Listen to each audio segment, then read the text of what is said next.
Hello and welcome to Zelda Speedruns, bringing you another match of the Link's Awakening DX Any Percent No Wrong Warp Out of Bounds tournament. It is Winners Bracket Round 1, Nitroz vs atxmartin, and on commentary for you we have Glyph and Zintrothan. Hello guys.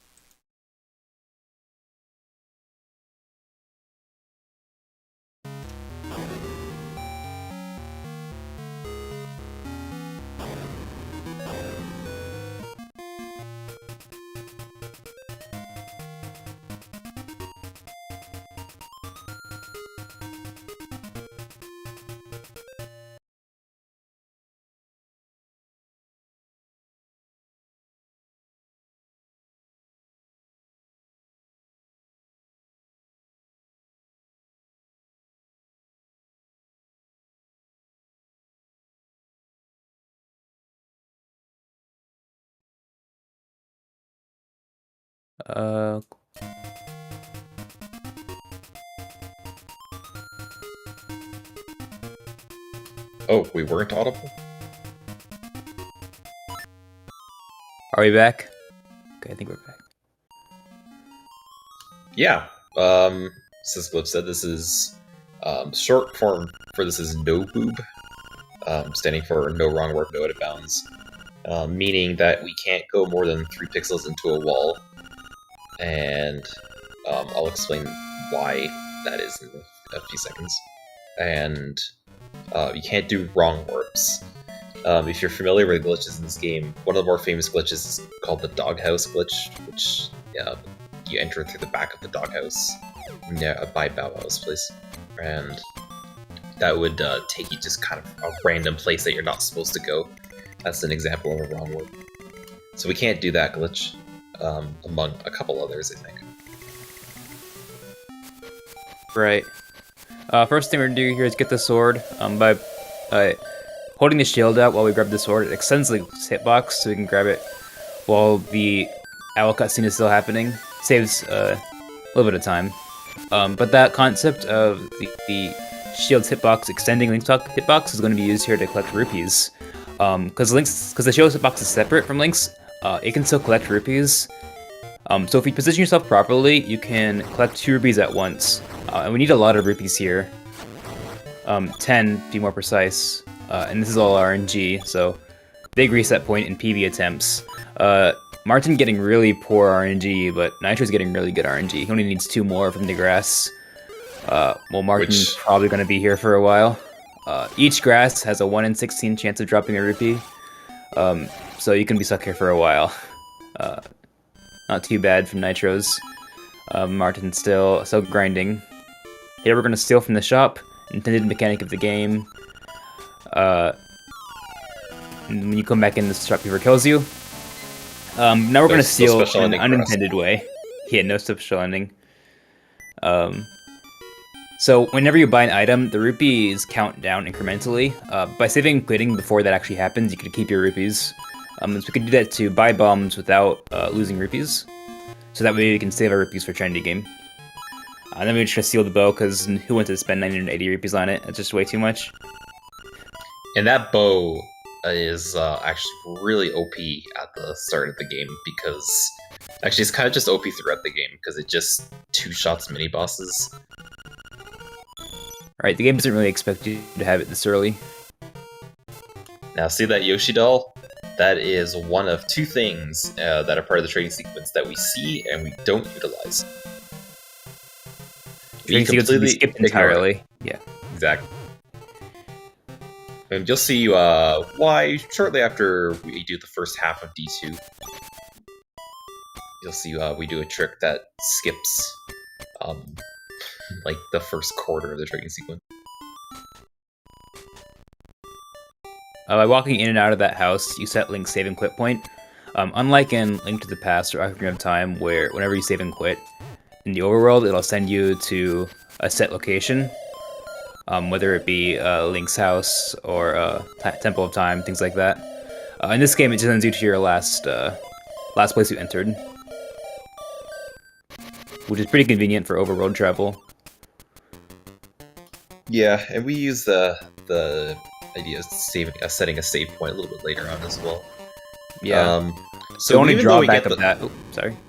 even Go though for we it. get the powder, we don't actually really use it at all, except in like the start of D2. And that's because we have this thing called bomb triggers, where you if you place 2 bombs within 4 frames of each other, usually by like dropping into a pit or placing one on one screen, then immediately transitioning and placing another one, the game blows both bombs up at the same time, and it will trigger cutscenes and grab you heart pieces and stuff from the other side of the screen.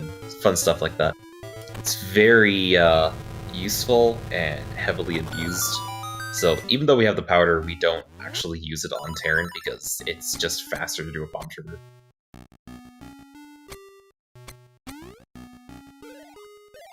Yeah, Martin got really poor rupee luck. But yeah, this is Dungeon 1. Not a whole lot that happens, but we do get a really important item, which is the feather.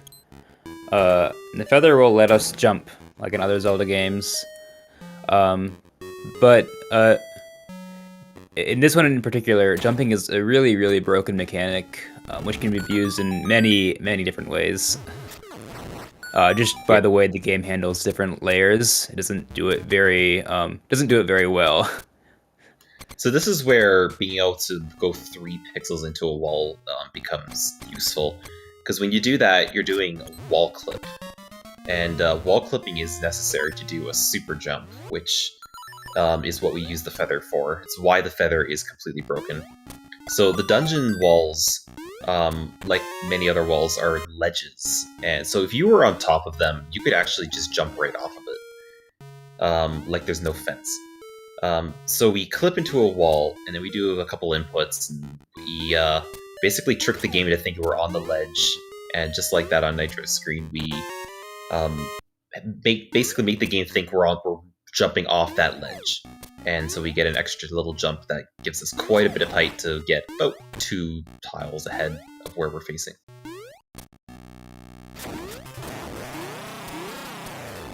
And There's an example of the bow is so broken. And here now is Moldar, the hardest boss in speedrunning in this game. The first boss, yeah. And mainly, that's not because he's necessarily hard to kill, but it's because it's really kind of easy to just have your sword clink off of him and you fall into the pit. And that just saves you so much time. You could say Deathhole is the hardest boss in this run. I wouldn't argue with that, but yeah. Yeah, Deathhole's not either exactly the first easy, boss or the very last boss. Personally, I find Moldorm harder. I think most people find Moldorm a bit harder. So that's Dungeon 1. The goal of this run is to collect all 8 instruments. After we get 8 instruments, we can go into the egg and beat the final boss. So we will be going into every single dungeon, but not quite in the correct order.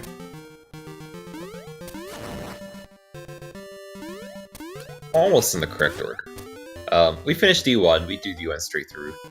But going to D2 is pretty straightforward. We just need to go get Bow Wow because we don't have no way to destroy the plants in front of D2. And those kids, by the way, we have to keep Bow Wow. Yeah, those kids talk for a really, really long time in the English version, and in the Japanese version too. But in the Japanese version specifically, you can hit B to cancel text boxes. Some text boxes. Not all of them, but some do. In English, there are no text boxes that do that. It's a really weird mechanic. Just one of many reasons we play in Japanese. Yeah, Japanese saves about 5 minutes over English. And you would know, you tried that. In Hundo, it saves even more. In Hundo, it's like 7 or 8 minutes. So yeah, we need to kill the Goblin King, get Bow Wow. And then we do the first half of D2. And the reason we split D2 is because after D8, which is the final dungeon that we complete, or sorry, the final dungeon that we do in full, we actually go right by D2 on the way to the egg. So it doesn't really actually lose time. to leave and re-enter. It actually saves time because you have like better items. That was the float clip. They let you clip through objects because text boxes are weird. Apparently we're getting information from the chat that the EU version can also cancel text. So just the US version is the one that cannot, apparently. Interestingly enough, every version of the original version for the DMG Game Boy, every version of that game can cancel text, including the US version. So it's really weird.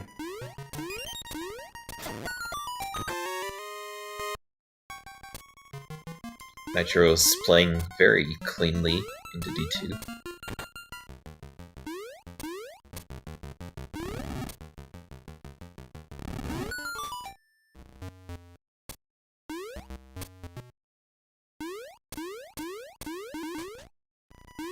And here comes another instance of errors being repeated. Man, failed the swag. Don't know how I feel about that. That's why I never go for it. Well, I failed it at It's just GDQ, pointless. so... Yeah, I mean, if you're doing like a fun marathon run or something, it's okay. But if you're trying to get PB attempts, It doesn't lose time if you fall in the pit, though, so... it doesn't Just be loses falling health. late. Anyway, that's the only use for powder, by the way. Is just Yeah. for that one room. The only reason we need to get powder. Dodging the heart piece of shame like a pro. If that heart piece is in the way, and if you land on it, you lose time. That's it. So we call it the heart piece of shame. And I can't say that I have not landed on it multiple times.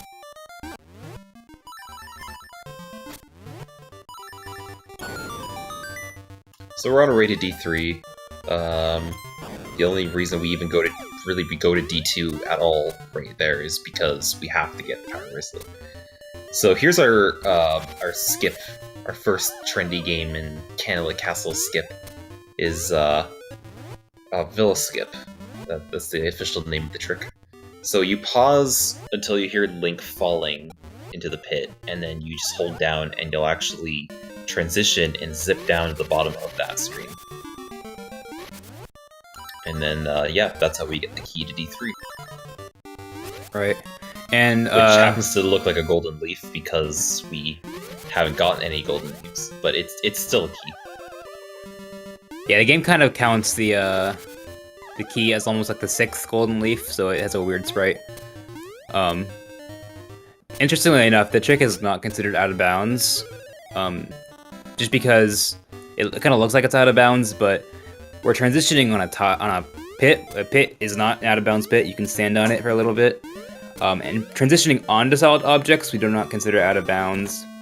But when you're on top of a solid object and transition, that is out of bounds. So it's a little bit weird. But just trust us that none of the weird tricks you see are considered out of bounds in our rule set, even though some kind of look like they are. If you want to see an actual out of bounds category, it's much, much crazier than that. Oh yeah. We definitely do not have any arbitrary rules. Everything we have makes perfect sense.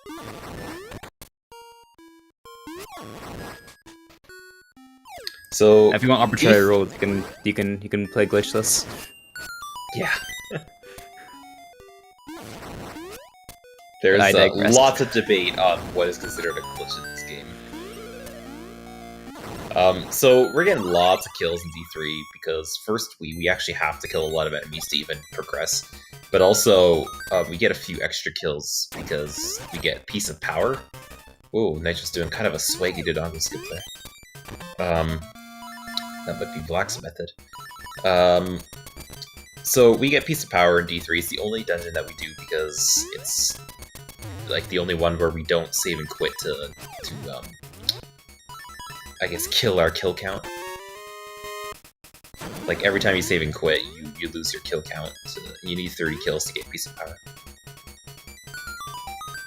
So you saw Nitroz do Dodongo skip, and there it is again. You have to do it twice. He also did a shield bump method to get the Nightmare Key, which involves doing a shield bump off of the Stolfos. And Yeah, they can also do a jump over a pit, which I think Barton's going to be doing. Unless Barton's familiar with the shield bump. And now The reason we get Slam- Piece of Power is because it increases movement speed by 25%, but also lets us get a really fast kill on this boss. Just like that. Yeah. So if you lose it, if you miss Piece of Power, which is pretty easy to do, it can lose quite a bit of time. Yeah, and while you're getting Piece of Power, you also get Acorn drops, which do not contribute toward your kill count. So sometimes players will intentionally take a hit because that will reset the count for the Acorn. Acorn. Yeah, the Acorn kill count only goes up for kills that you get without being hit. Right, and the thing about Acorns is that Piece of Power cannot drop when you have an Acorn active. Okay, so Martin not getting Piece of Power in that room.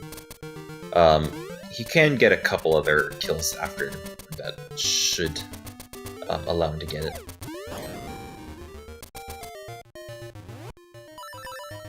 Okay, yeah, so Martin's gonna be doing the pit jump method. Nitro is making his way to the desert, into Animal Village.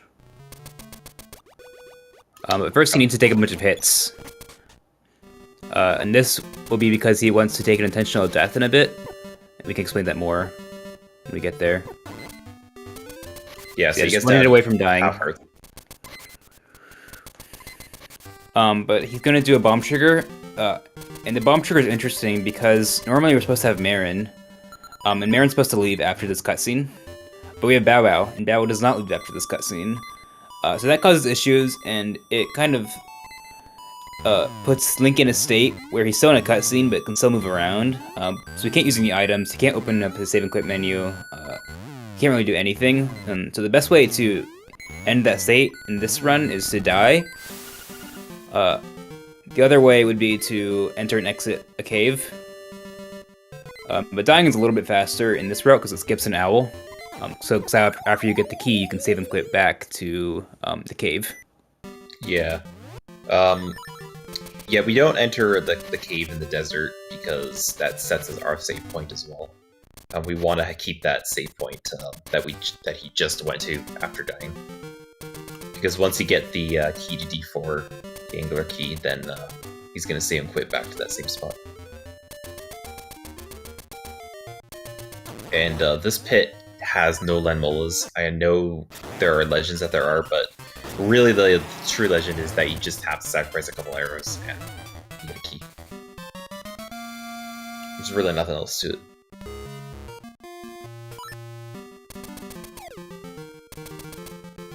So Burton finishing D3, he's going to be doing exactly what Nitroz has done already.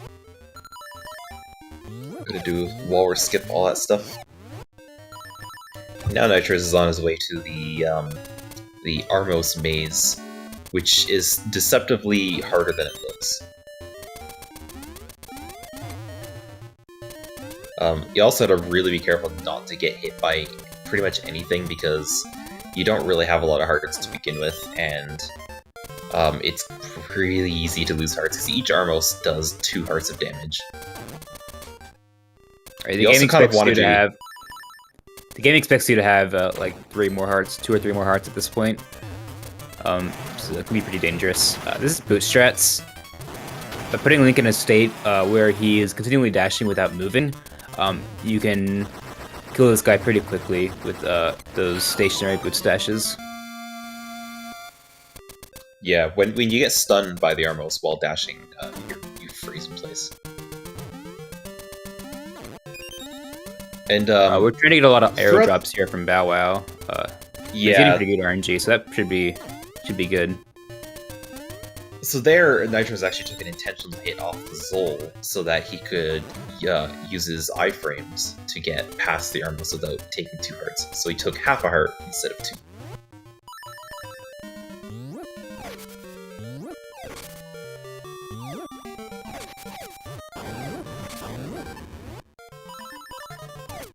So Martin taking the death in the desert, the intentional death. This is called a Jesus jump. Very similar to Villa skip, where you kind of interrupt Link falling into the water, the frame he's supposed to fall, and you can do another input out of that. In this case, he transitioned down. You can also use Feather. That's why we call them Jesus jumps, is because you can use Feather to keep jumping over the water. Nitroz did a setup to cause Bow Wow to eat the cutscene, because the cutscenes are kind of sort of sprites in the game, and Bow Wow can eat sprites. So no cutscene. One of the benefits of keeping Bow Wow with us.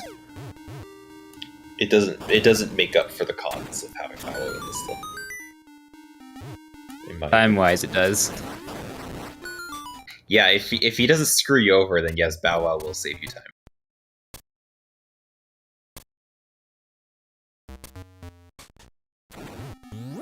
There's a trick later on after D5 where Bow Wow can just ruin your run. We'll get to that when we do that. He also probably made me thinking, like, wait, aren't you supposed to have the hook shot to get into D6? Because there's that pit on the way. But the developers, when they made this game, I don't think they really considered that you could just jump over half the pits. Like, there's not even a glitch, it's just, you just jump over the pit. It's like, it's not even really hard to do either.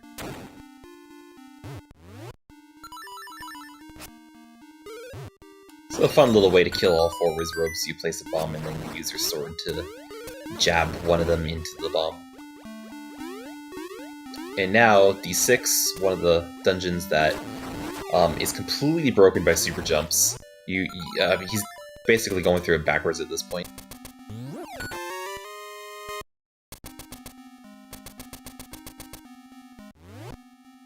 And a shack jump. This is a kind of super jump where you basically jump into an interactable object, and it allows you to do, like, at an angle when you're moving diagonally. Oh, wow! Martin getting hit by that. Fortunately, that's what we were talking about. That's what we were talking about. His save point is back at where the Armos Knight was, so it's not a huge time loss. If you die before entering that building, you can lose a lot more time. Was that first try horse heads? I think so. Oh, jeez. Yeah, it's a 1 in 4 chance of happening.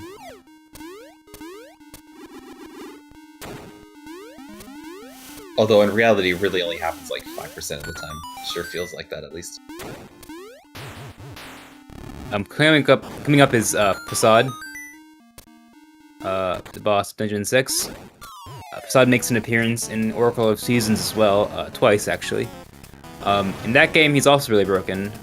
In this game, his hitbox is still there before he starts talking, so you can just place a bunch of bombs on him. Then he only needs 2 more hits and he's dead. Yeah, in Oracle of Seasons, something pretty similar. You can prevent him from spawning in the Japanese version and keep on throwing bombs at him and just kill him that way. So yeah. They didn't really seem to get this boss right until the Switch version. Yeah.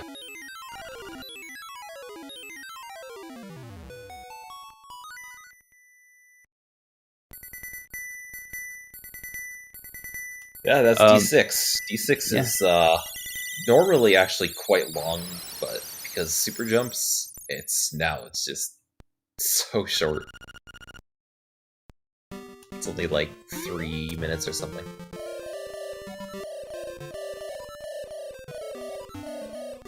Now for the Jesus jump escape. So, Uh-oh. Ooh boy. Martin, taking some hits. It's a little bit scary. See if he gets a heart. Okay, there you go. So Nitroz is doing a whole series of Jesus jumps here, quite cleanly. And yeah, you're supposed to have the flipper by the time you enter D6, but you know, we don't actually ever need the flipper at all in this game, right, except to kill the D4 boss. And the benefit of doing this dungeon before we get flippers is that there's a ghost that spawns the whole side quest that you need to do after Dungeon 4. But the ghost does not spawn if you have level 2 bracelet for some reason. So by getting level 2 bracelet early, we can do D4 afterwards and not have to worry about the ghost. Nitro is now losing time by going for French box. They don't save time, but they sure do look cool. And they save like 0.2 or some minuscule time saved like that. It's at this point, I think it used to be thought of as a bit more of a time save, but it's since been discovered that there's another way you can go that's like completely safe and so much not less fast. What am I trying to say? Is trying to use like double negatives to make it sound funnier, but it's clearly failing. Anyway, setting save and quit point there, so that way we can go in, put the D4 key in the keyhole, and then just save and quit back. Martin's still at half a heart, but that's okay. There's a heart drop underneath this pot, so it should be okay.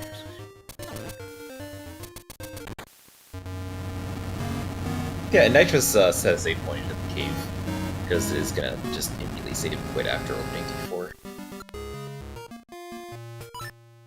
We used to actually get that warp next to that same tile after D2, but it was discovered to be a little bit faster to set your save point in that cave and do it like the way we do it now. It saves a few seconds.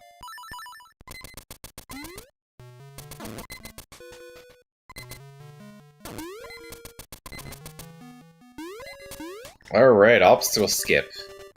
That is the stuff. Nitroz is gonna take a guaranteed hit and beginning of dungeon 4, so he's gonna be at half a heart. Should be okay as long as he doesn't fall in the weird corner jump. Oh wait, no hit. Good RNG. Oh, there it is. Never mind. Sometimes you can get good RNG and not take a hit, but you almost always take a hit.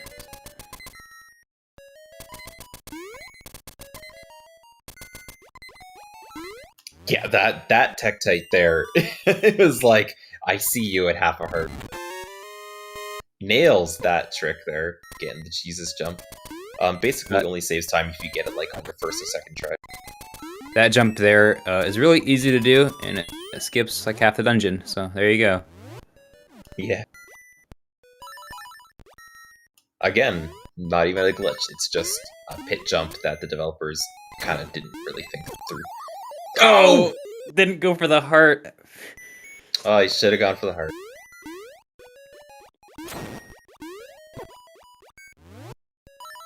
Something like that in a PvE attempt would just be an automatic reset. It's too much of a time loss. Not too bad, actually. Oh, See if you can do it going the opposite way. It's not really any easier or harder, it's just different, so muscle memories be weird. There it is.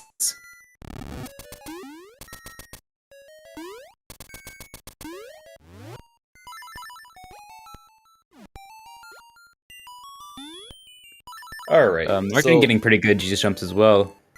I didn't see if he fell at first, but not too bad. So now we have the flipper, and yeah, I kind of wish we didn't need to get the flipper, but you do. Well, otherwise we'd be Jesus jumping to dungeon 5. Yeah, and you need them wouldn't be in faster. 5 anyway to get to the key. Can you back it up? Yes. So that saves about 4 seconds over a slightly easier way of getting to that platform, where you just have to do a couple of quips to get your bracelet out. And now the easiest boss, where you just do a spin slash, a couple bomb arrows, and he's dead. Say hi to Cravone. Yeah, there he goes.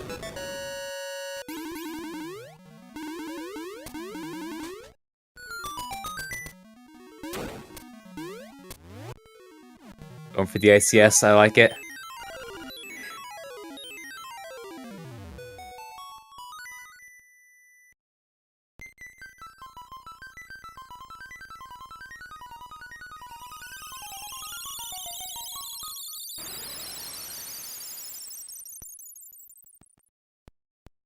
I forget, do you still need to get the D4 ICS in LAOG Hundo? You do. Still a requirement, eh? Unless you do a really stupid, weird route. Which probably doesn't save much time, if any. Time save is time save.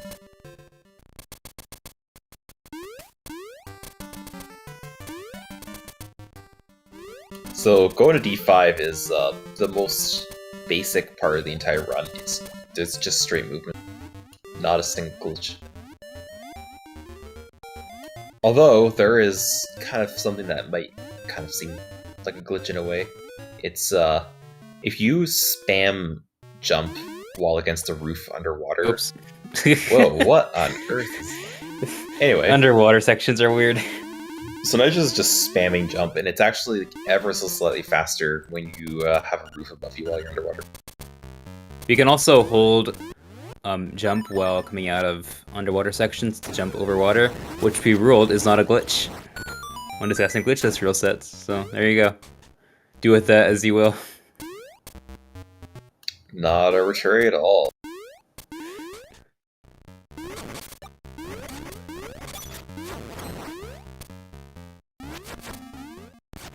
So D5 is not even remotely linear. You have to like go to this room to get the key to go up somewhere else, and then we actually go back to that room on our way to Master Stalfos 4. Unfortunately, we cannot skip Master Stalfos like we can in Hundo, where we do a trick called early hookshot, but that requires the boomerang, which we need to get the lens for that, and it's just really slow to do that. But in Hundo, you have to get the boomerang anyway, so it's much faster. But we aren't playing Hundo, so it's too bad for us.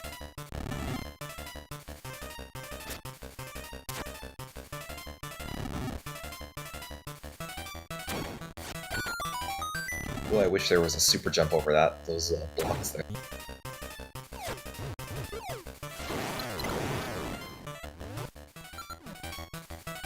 On Martin's screen, you can see the other version of the Piet Clink. Looks like that.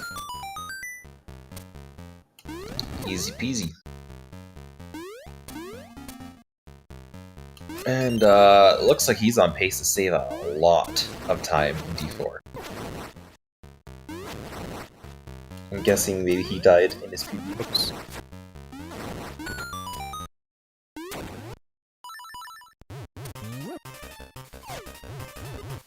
Uh-oh.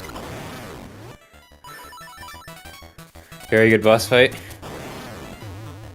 It happens. I've spammed bomb arrows too fast before, and like it just drops a bomb instead, and it's really annoying.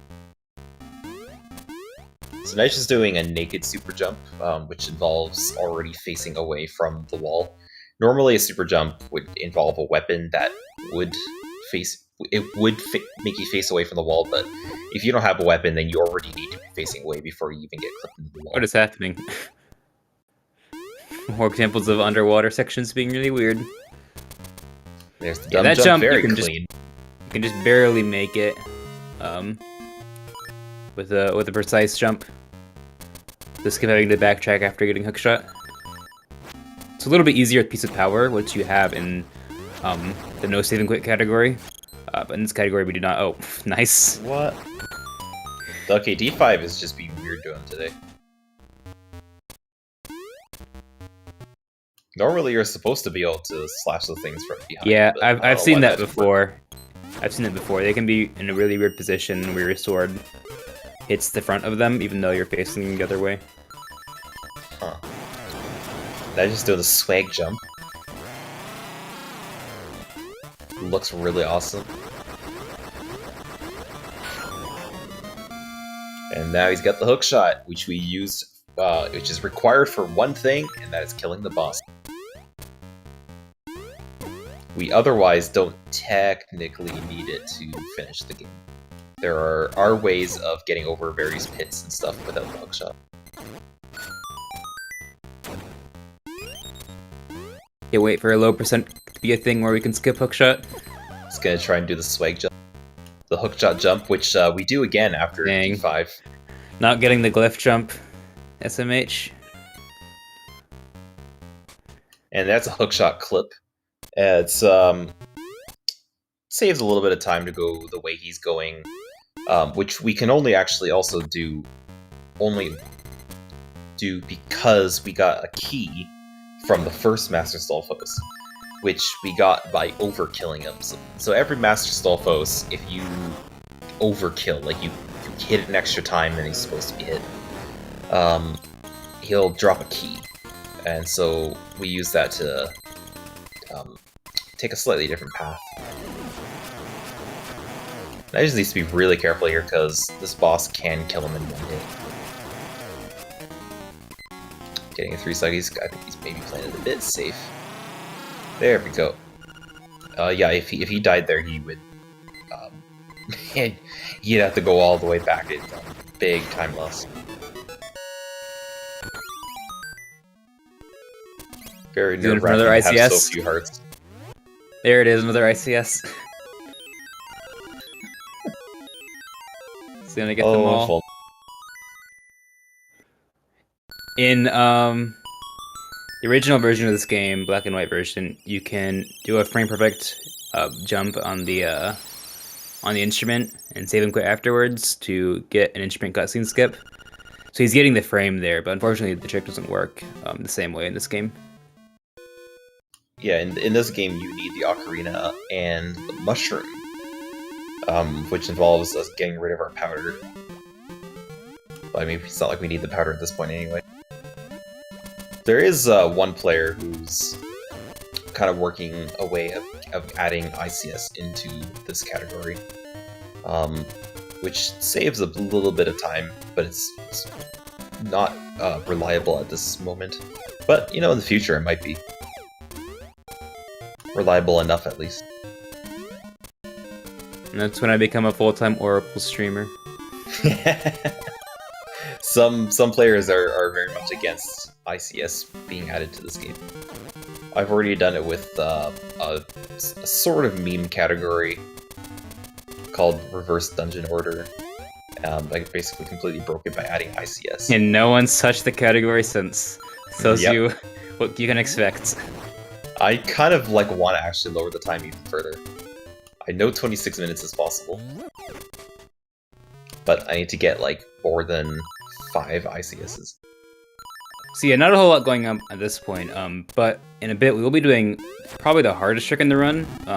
It'll be a double frame perfect hookshot jump to skip having to get the rooster. So appropriately it's called rooster skip. And he means it's a double frame perfect. You have a 60th of a second and you have to do it twice. There is a way you can buffer it, where you basically open up your map menu. Actually, we should probably explain even how it works, because explaining the buffer method doesn't really make sense if you don't know how the trick works. So this trick is called the hookshot jump. It's actually kind of what Nitroz was trying to do in D5 with the glyph jump, I think is what you call it. You can call whatever you want. Sure, I'll call it the glyph jump. So, yeah, he's going to jump here, and he's going to jump on the exact final frame, just like that. Didn't get the second one. Yeah, the first one was a firstie too. So he's going to jump on the very final frame that the hookshot retracts back to himself. So that means, if you're buffering it, then you can actually, open your pause menu or your save and quit menu and your map at, certain times, and then, yeah, there you go.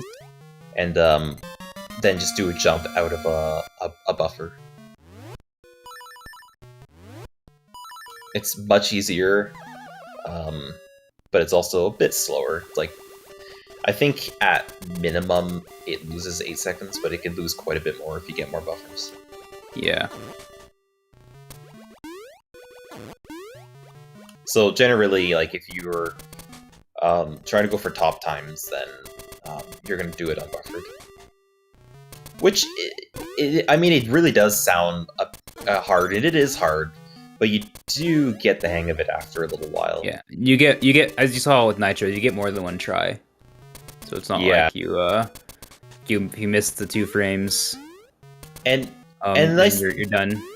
And the nice thing about it as well is, like, if you suspect that maybe you're out of possible unbuffered tries, then you can still do it buffered for at least one of them, and then you can do it unbuffered for like the next one or something. So the thing is, the closer you get to the pit, you're gonna the game kind of pulls you into the pit, and once you're at the center of the pit, that's when you fall.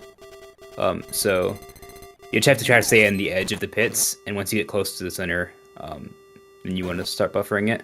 But there's another Bow Wow cutscene to eat.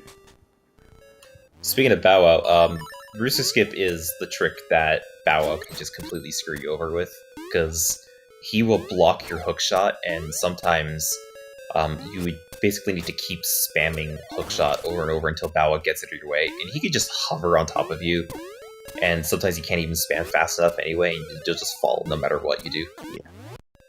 This dungeon is completely broken by bomb triggers. Normally you need this green ball that you take around with you to throw at the pillars, but bomb triggers cause the pillar falling cutscene to just happen. Getting very clean bomb triggers also. Yeah, seriously. Looks just like that.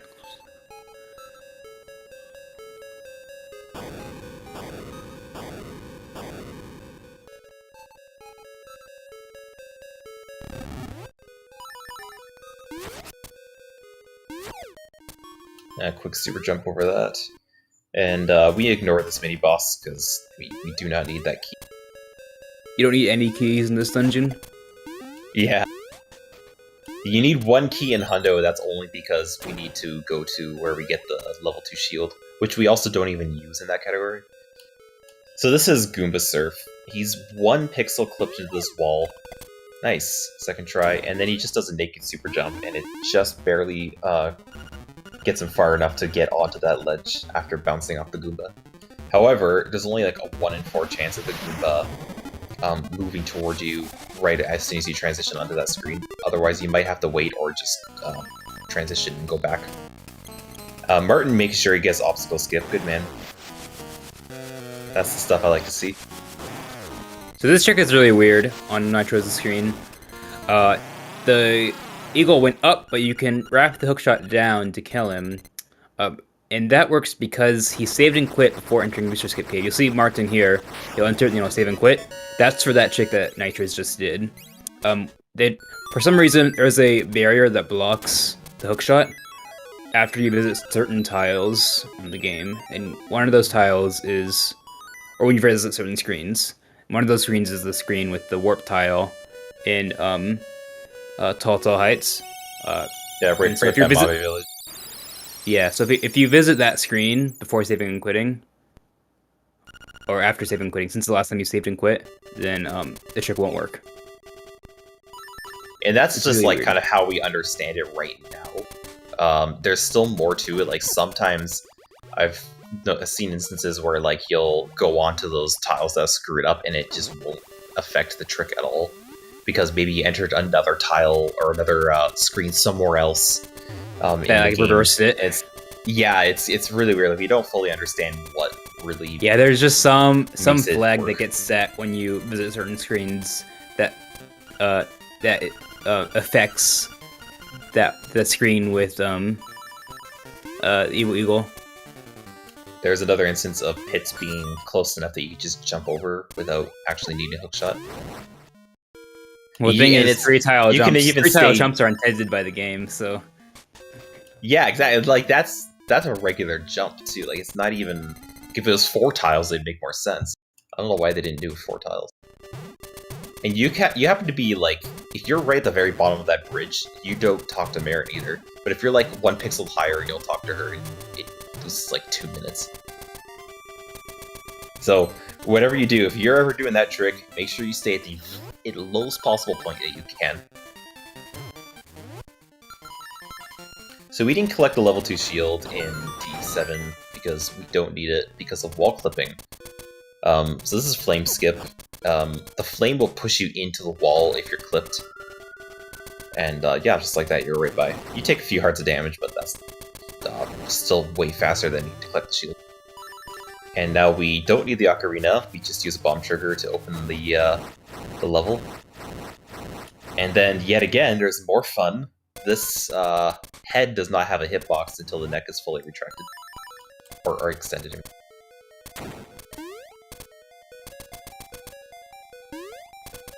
So yeah, kind of that whole path all the way to D8 is just like full of fun stuff.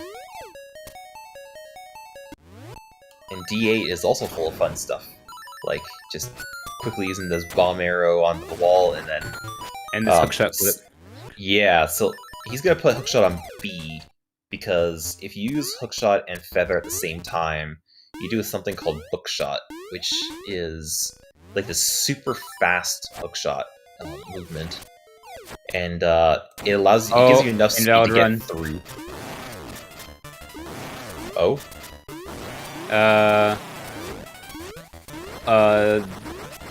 I don't know if wait, no, he didn't wait, yes he did. That tile is out of bounds. Nitroz just cheated. Where? He did he was doing a Plano skip, but then he reversed it. He went back down. But even if you're on that tile, it's still out of bounds. I did not see him do that. I thought he... I have to watch that again. Someone clip it, maybe? I was looking at Martin's screen at the time. Martin wins? I guess? I don't know. I don't know how we're gonna judge that. But that's technically an invalid run. Yeah, I mean, even though he didn't abuse it, it's technically if you enter those tiles, if you do something that is considered out of bounds, it's, yeah, it would be an invalid run if that's the case.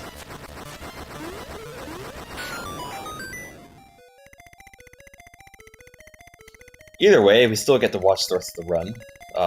This is the fun Roomba room here, so there's a bunch of ways you can do it. Like, there's two things that you actually control. You control the Roomba, but you also control your movement. Because it's possible to jump and move while moving the Roomba. And yes, we call it a Roomba. I don't really know what it's actually called.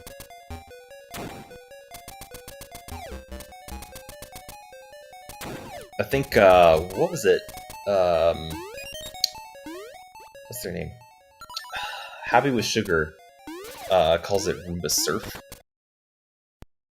which I think is a great name. There's the clip. I want to make sure that I'm not crazy.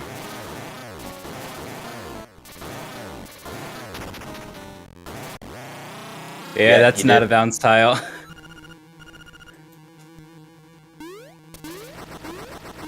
Whoops. Was he just playing OG before this? Oh, he didn't go for the ICS. He didn't go for the ICS on the drum. I wonder if he knows that, like, entering the tile at all invalidates the run. He probably does. Anyway, in the original Link's Awakening, in the Warpless category, that's actually allowed. Like, you are allowed to enter that tile. So it's kind of hard to explain, Rising Revy, but since you're not able to access that tile normally, talking to the needs the hint, I guess. We consider that an out-of-bounds tile. Otherwise, you'd be able to do some pretty crazy shenanigans with ceilings that we just find too broken for this category. But that is a ceiling, like you're on top of the level, which you're not supposed to be. Yeah, it's a tile that you normally are not able to access. Yeah, we call those normally accessible we call those normally accessible tiles. Is what we call them, and that is not a normally accessible tile. Like what Nitroz is on now is a normally accessible tile. All those other things that you do in this rest of the run are normally accessible tiles. So you gotta, like, always stay on those tiles, or else you're out of bounds.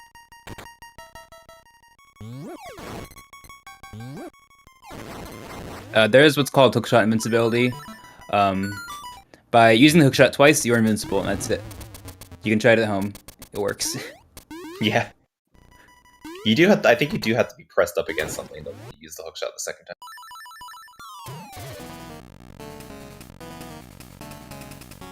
At least that's how I understand. So I think Barton is almost on PB pace. Getting close.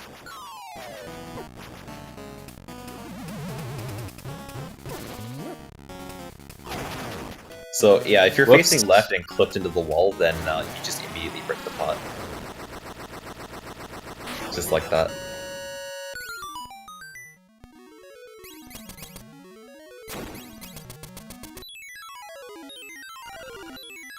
Uh-oh.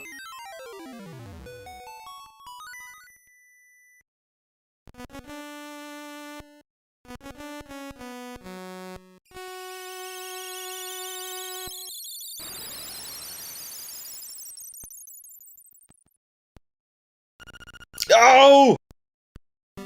He went up the stairs, so that is a soft lock, meaning he has to go back to the beginning of the dungeon. Dang.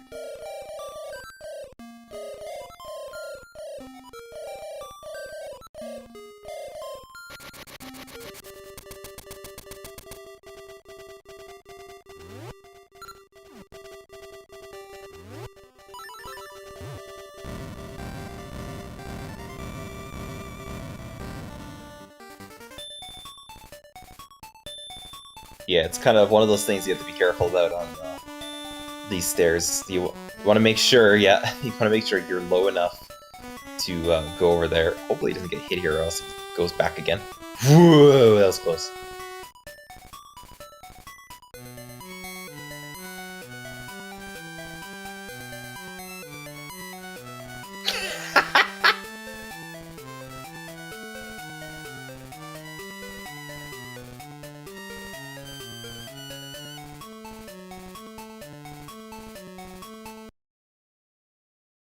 Okay, sir, I talked during the national anthem. Martin also just did Plano Skip. Oh. Okay. So, I think maybe there's an agreement, I guess, that they're both doing Plano Skip. So, neither of their runs are valid at this point. So, I don't even know how that actually works in terms of... Yeah, I guess it's a draw. A draw. I don't know, what I else guess would maybe it they be? cancel each other out. Like, do they have to do 2 more runs again or something until one of them is a valid run? Or do they both move on without a win? If I were the organizer, Tio, I would just call it even, cancel them out. So Martin's doing lava a swim, where you just like it's sort of like a Jesus jump, but if you slash your sword while transitioning in lava, then you swim. That's it. And Nitroz is doing the Aghanim Manip. He did a bomb trigger to enter the dungeon of the room here, and that skipped some text as well as stopped the music, and the music actually rolls RNG. So that allows him to do very specific movements throughout this room to always make sure that Aghanim gives him an energy ball that he can reflect. Otherwise, after the first 2 shots, it's 50-50 whether or not you get it. And then he still locks the mold arm and dashes in again, and then he fights Deatheye. And he fights Deatheye the intended way with arrows, unless he wants to meme and use bombs. Which I have a feeling he might, because he's got 3 bombs to spare.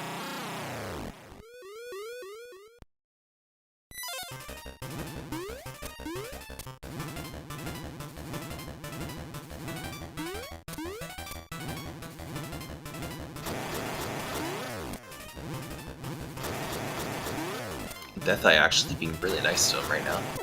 Opening up very quickly and frequently. I spoke too soon.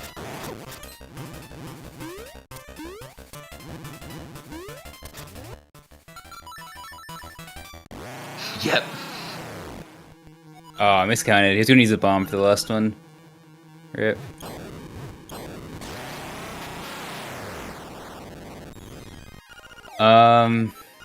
Yeah. I mean, if it was me, it's not like this is a leaderboard's mission, I wouldn't care too much about it. Yeah, I think considering both runs are invalid, I mean, technically, I don't think they should be able to like advance because of it. I think it should be fine, honestly. Yeah, it's pretty much just gonna come down to probably the organizers. I don't want to speak for the TOs though, so it's at their discretion. I think they're working on a decision right now, so we'll see what they decide.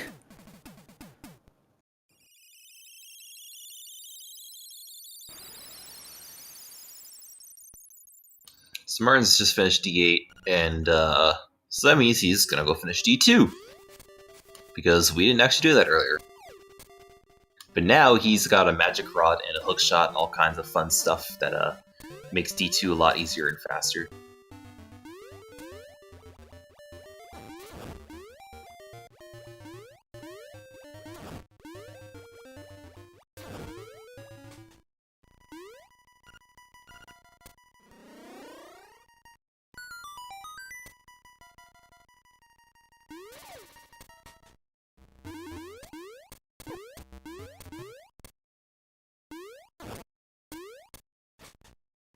Hello, Nitroz. What's up? Hello. Hello. Very interesting race. GG on your insane 53-34. Thank you. So let's talk about what happened. I mean, it wasn't like it's a big deal or anything, or I don't know, but it's just a little bit of out of bounds going on. You wanna discuss? Yeah, we're just like bringing light to the better category of this game, which is Link's Awakening DX. Any percent for sure. But for sure, but we this is didn't not really a Link's try- Awakening any percent. We thought it would be a little too much if we decided to cheat twice. So we only decided to cheat once. But, you know, the idea is still there.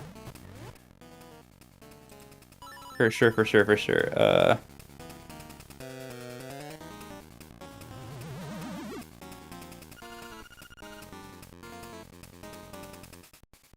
I mean, other than that, run was kind of mediocre.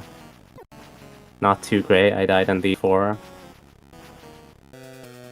And the rest kind of sucked too, but it's still alright. Oh, you also fell in Rooster Skip. I did fall in Rooster Skip, but to be honest, I've fallen in like every race, so like, I don't know, man. Trick's too hard, man. That's why we should put in Rooster Skip, but maybe next time.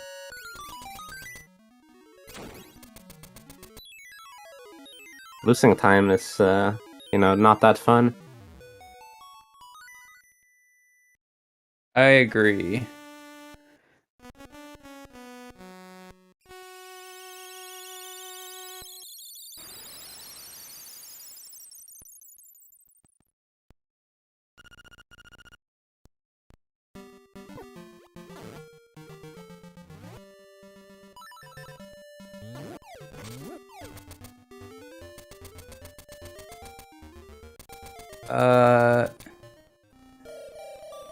Yeah, I mean, you had some pretty clean parts. Like the beginning, early game was pretty clean, I think. It was alright. I had like Until maybe pretty D4. RNG, and then I had some mistakes on Villa Skip in N33, but that wasn't too bad. And then, yeah, N34 was very interesting because I got really good Jesus jumps, but other than that, the split was completely trash. Like, they messed up everything else, basically. But the Jesus jumps were really good, so... oh, something at least. But yeah, minute time loss on D4 because of the diff. It's been a very long time since I died there, so that was a bit surprising, but I got like... I like how you were at half ended a heart. I like how you were at half a heart, but you still went for the tile first and not the heart drop. Yeah, that was...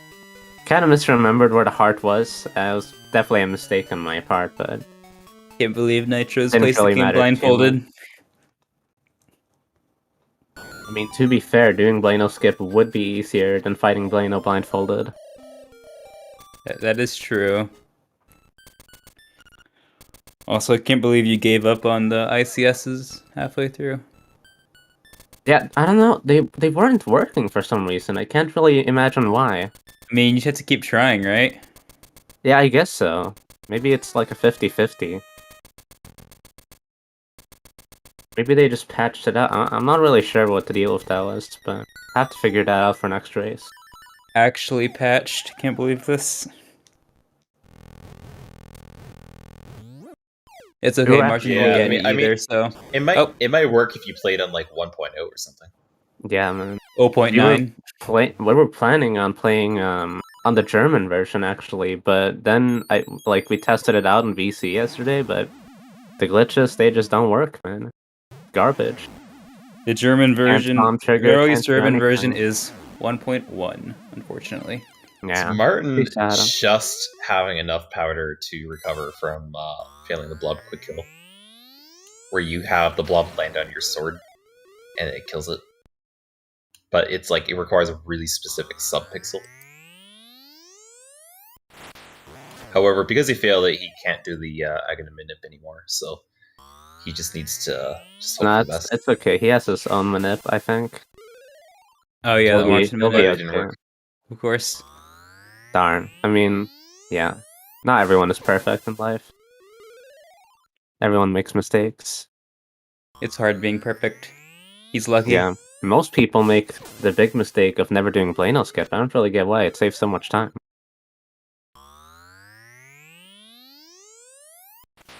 I think Seabass set a precedent, and we've all followed since. It's for tradition. Shoutouts to Martin though. I mean, he wasn't originally gonna do this tournament. I kind of bullied him into it, but he learned this game 2 months ago or something, and he's already pretty good for Yeah, he's playing that. got sub amount hour, of time. He's got sub hour, yeah. which is a very good time to have. The cool kids time.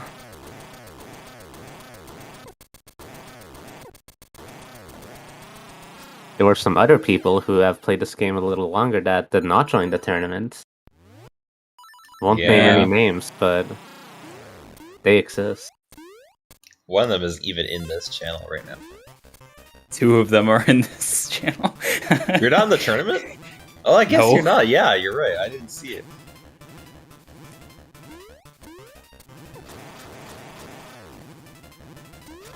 Oh wow, Death Eye just immediately opening his eye again. Oh, we got some That happened, spoilers. I told you he was manipping, man. I don't know why you're acting so surprised.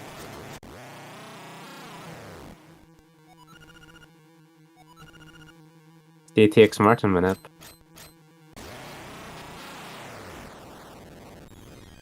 What a 147. He carried it all the way from Booster Skip. Very good race. Pretty good race, yeah.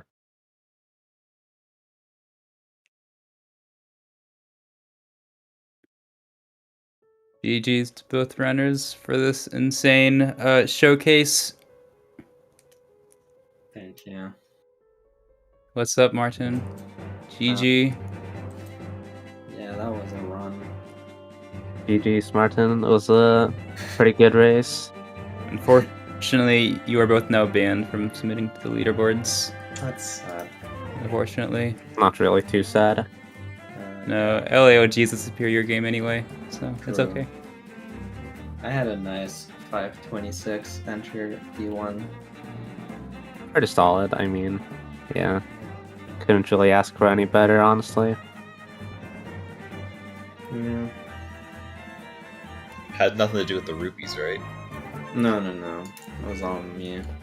I was just. That was bad. all preparation for the insane manip at the end. Oh yeah. The Deathful manip. Yeah, that was some impressive stuff, honestly. You'll have to share your secret about that one later, Martin. If you pay me enough, maybe. Damn. Oh, can't believe paying for coaching. This Speedrun. tournament's going lower and lower Crazy. down the rails. Huh.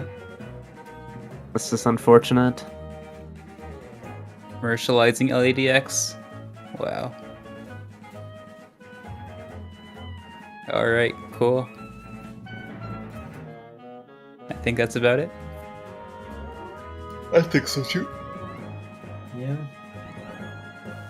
So yeah, GG's to both runners, and thank you to our commentators, Glyph and Zintrivin. Coming up next on ZSR, we have in just on an hour a Wind Waker Randomizer tournament match. That is game 2 of the A Winners Bracket semifinals, so should be exciting to watch. At 3 PM Eastern, so an hour after that, we have a Link to the Past Randomizer Cross Keys match, and then later tonight we have another Wind Waker Randomizer match at 5 PM Eastern, as well as possibly some Zelda 2 randomizer matches, depending on volunteers, at 9 and 10 PM Eastern, and also at 10 PM Eastern, the next match of this tournament, which is White Wolfers versus TGH. So keep an eye on the schedule for all of that. And with that, thank you for watching. Thanks, everyone. Hope you enjoyed.